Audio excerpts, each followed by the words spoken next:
What's up, everybody? It's Trey Smith, one half of the Blue Bloods College GameTime podcast. And today I want to talk about 3 college hoops teams to keep an eye on as we get deeper into the second half of the season. I mean, we're already almost through January. February basketball season flies by, and the next thing you know, you are in the thick of the madness of March. So, 3 teams we're going to talk about. Before we get into those teams, please hit subscribe. You know what to do. We are the college sports channel that drops fresh content every single day at Blue Blood CGT. That's College Game Time. Fresh college sports content every single day. Hit subscribe right now. All right, the teams I'm going to talk about, I'm going to go in alphabetical order. The first one is Arkansas, the Arkansas Razorbacks, okay? It's the same story, different year with Eric Musselman since he's been on the hill. Okay, the team struggles a little early because it's usually a compilation of top recruits and transfer portal guys, and he's trying to find that chemistry, trying to find that gel. And just as the fan base are starting to maybe throw in the towel on the season, boom, they get it together.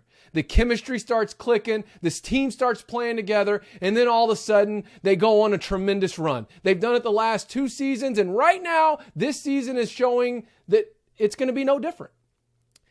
They went through a rough patch there, going into conference play, even coming out of non-conference play, and then they get a dominant win over Mizzou. They get a blowout win over Mizzou. They got a big upset last weekend over LSU, who was ranked number 12 at the time, I believe. And then earlier this week, got a big win against South Carolina. They've won 3 in a row. They're going into a matchup against Texas A&M. Okay, Texas A&M is 15-2 or 3 right now. Probably should be ranked. They're coming off a tough loss earlier this week to Kentucky. That's going to be a big game for the Hogs. They lost to A&M in College Station several weeks ago. This will be a big rematch for them at Bud Walton Arena. And I just think that they're right in the midst of hitting that mid-season peak that they've done the past couple of seasons. I think they have a tremendous opportunity to get on a roll just in time for a big matchup with Auburn, the number 2 team in the country, in early February. I think the Hogs are a bubble team right now, and they must keep winning. But this isn't any different than where they were just a year ago. In last year's team, started conference play 2-4. Got a big comeback win against Auburn kind of in early mid-January, and then went on a roll. And won, I don't remember how many it was, but it was 10 or 11 straight conference games. In fact, the only loss they had in there was to the Cade Cunningham Oklahoma State Cowboys, which they almost won that game as well. But then they parlayed that into a Elite 8 tournament run. So I say let's keep an eye on the Arkansas Razorbacks, because I think they're going to slowly transition from bubble team to tournament team to who knows what kind of noise they can make when they get into to the tourney. I think they're playing great ball right now. They seem to have found a lineup with great chemistry to start games fast. They got guys like J.D. Notae, who's lighting up the scoreboard. They got guys like Jalen Williams, who's putting out a double-double every night, getting extra possessions, whether it's charges, whether it's loose balls, whether it's offensive rebounds. Tony. Guys are just really, really gelling. The chemistry is coming together, and I think the Razorbacks are a team to watch as we hit this second half of the college basketball season. All right, team number 2, the Oklahoma Sooners. So they're coming off a tough loss earlier this week to top 10 Kansas. I thought they had them. Heartbreaking finish. It looked like they were going to pull it out. This is a team that I said earlier in the year would be one to watch as we got closer to March. I think these next few weeks, really next few games, we're really going to see if this OU team will be a team to reckon with come March, or if it's a team that might have to hit the NIT and let Porter Moser get some more guys in going into year 2. However, they've got Baylor this weekend. Baylor had a bad week just the week before last.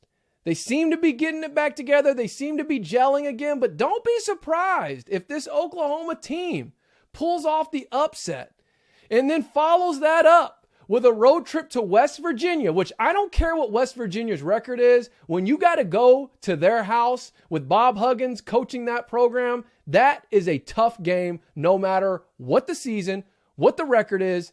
That's a hard game. And then they follow that up at number 2, Auburn.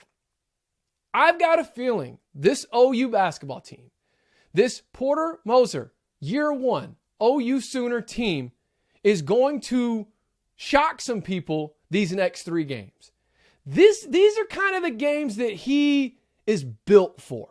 He's a phenomenal coach. He's a great basketball mind, and I do believe that he could make some noise, and if he doesn't sweep the next 3 games, I think he wins 2 out of the next 3 and then parlays that into a strong finish, and then they'll probably be in a spot going into the Big 12 tournament where they have to get a few wins, 1 or maybe 2, maybe 3. I don't know that they're going to be able to win that tournament, but I know that if they could win 2 out of the next 3, I don't know, maybe sweep the next 3 games, as difficult as that's going to be, boost that resume, finish the season strong, and then get a couple wins in the Big 12 tournament, I think that's a bubble team we could see get into the big tournament. Maybe as like a, first 4 in, maybe a 10 or 11 spot. I don't know.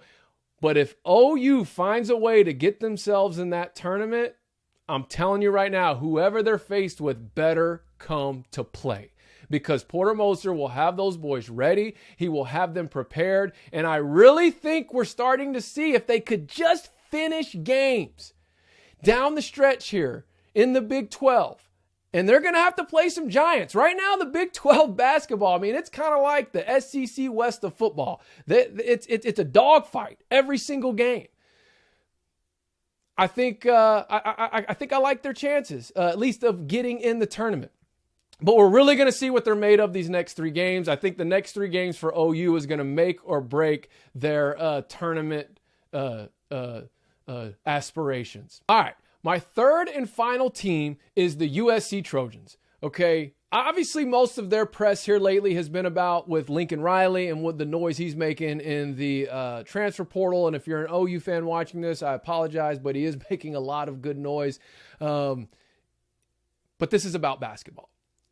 USC right now has arguably one of the best front courts in the nation. Between Chavez, Goodwin, and Isaiah Mobley, Chavez, Goodwin averaging double digits in the paint. Isaiah Mobley shooting from 43% beyond the arc, almost averaging a double-double. Phenomenal passer for a big man. These guys have been anchoring this team that really was undefeated until just a couple weeks ago when they had a tough week similar to Baylor. But here's what I think about USC. Okay, this is definitely not a bubble team, right? They are definitely not a team in the same position as Arkansas or OU, the 2 teams I just discussed.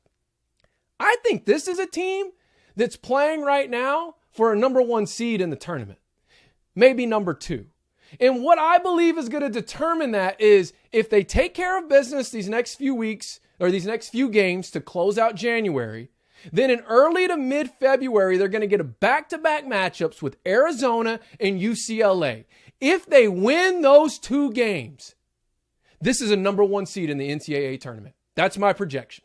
You heard it here first. If they can win those 2 games, and then they take care of business to close out the season, and then really the Pac-12 tournament, you know as well as I do, a lot of time the brackets are set before those conference tournaments even play out. At least I know for sure with the SEC tournament. I'm not sure with the Pac-12 tournament, but if USC beats Arizona and beats UCLA, that's a number 1 seed. You have to. But we all know when you get into tournament play, it's not about your front court. It's all about your backcourt. It's all about your guard play. So I think what will determine how well they do in the NCAA tournament, even if they don't get a 1 seed, let's say they get a 2 or a 3. I don't foresee them getting any higher than or lower than a 3 seed, especially if they close the season out the way they're seeming that they will. It's not going to be about Goodwin and Mobley. All eyes are going to be on Boogie Ellis because tournament games are won with guard play, right? You got to have good defense. great defense, and you got to have great guard play. Those are the teams that make the most noise and advance in the tournament. Look at Baylor last year, 2 of the top guards in the country, and they just breezed through everybody. Okay, so I think that USC is going to make a strong case to get a number 1 seed, but I think once they get into the tournament, the focus will shift off of Mobley and Goodwin, who have been their anchors so far this season. And they are really the anchors of this team. And I think all eyes will be on Boogie Ellis. If you don't know who Boogie Ellis is, you remember he was the transfer from Memphis, played under Penny Hardaway for a couple years. Now he's at USC. So we'll see what happens. So those are my 3 teams to watch as we get into the second half of the college basketball season. Arkansas, OU, and USC. Let me know in the comments what you think. Who are teams that you're thinking we need to be keeping an eye on? Who are some things that players that you're watching that you got your eye on? Let me know what you think about those 3 teams. Give me your feedback. We always love it. We are for the fans, by the fans. I'm a fan just like you. I'm no different from you. So I want to hear your perspective. And if I talked about one of your teams and I missed something or I left something out, let me know in the comments. That's how we learn. That's how we get good sports discussion on this channel. Remember, it is Blue Blood CGT, College Game Time, the YouTube channel that drops fresh college sports content every single day. Hit subscribe.